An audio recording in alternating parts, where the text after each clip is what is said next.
3-4 నెలల క్రితం ఇప్పుడు ఒకసారి శ్రీకృష్ణదేవరాయలు గారు రచించిన తర్వాత గజపతిరాజు గారు ఆ దేశాన్ని ఆక్రమించుకోవడానికి సైన్యంతో వస్తే సైన్యాధిపతి ముందు పుడతాడు యుద్ధం చేద్దామని చెప్పింది. అయితే ఒకసారి పెద్దలు గారు ఉన్నారు, ఇట్లా కాదు ఆయన ఉండగా నాకు పద్యం రాసి ఇచ్చారు, ఆ పద్యం చెప్పాను, అర్థం చెప్పాను. అది గజపతిరాజు గారు ఆ పద్యం చదువుకొని తిరిగి వెళ్ళిపోయారు.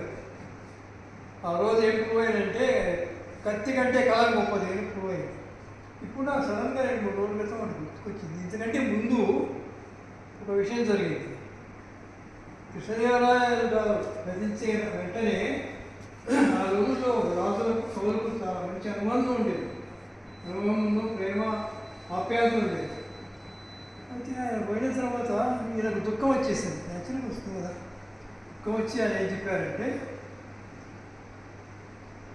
ఎదురైనచో తన మత కరీంద్రం నిలిపి కేలూతల సగి ఎప్పించుకొని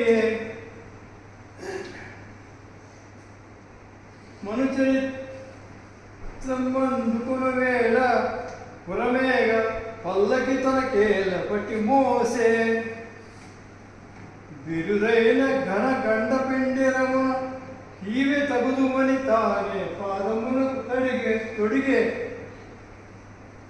ఆంధ్ర కవితా పితామహయలసాని పెద్దనైని నన్ను పిలుచునట్టి కృష్ణరాయలతో దివికెగలేక బ్రతికి ఉన్నాను జీవచ్చవంబు కరణి అని పద్యం చెప్పాను. ఈరోజు చెప్తూ